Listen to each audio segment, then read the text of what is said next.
Assalamualaikum warahmatullahi wabarakatuh. Saya Siti Nurrohma dari semester 5 Manajemen Pendidikan Islam. Di sini saya akan menjelaskan peta konsep dari mata kuliah Manajemen Kurikulum, di mana pembahasannya mengenai tugas dan peran kepala sekolah dalam manajemen kurikulum. Secara umum, tugas dan peran kepala sekolah memiliki 5 dimensi sebagaimana termaktub pada Peraturan Menteri Pendidikan Nasional Nomor 13 Tahun 2007 tentang standar kepala sekolah atau madrasah, yaitu kompetensi kepribadian, manajerial, kewirausahaan, supervisi, dan kompetensi sosial. Di sini ada 4 divisi.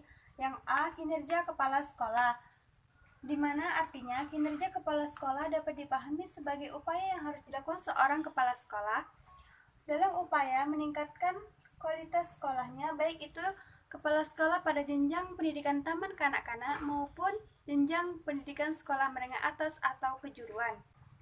Yang B, tugas dan peran kepala sekolah dalam manajemen kurikulum, yaitu berhubungan dengan kompetensi kepala sekolah dalam memahami sekolah sebagai sistem yang harus dipimpin dan dikelola dengan baik, di mana kemampuan dalam mengelola ini nantinya akan dijadikan sebagai pegangan cara berpikir dalam mengelola, cara menganalisis sekolah, dan cara berpikir seorang manajer. Di sini ada contohnya. Sebagai contoh, kepala sekolah harus mampu memahami kinerja sebagai seorang kepala sekolah seperti mengidentifikasi, mengelola sekolah, proses belajar mengajar, pengordinasian, pengambilan keputusan, pemberdayaan, pemotivasian, dan pengakreditasian.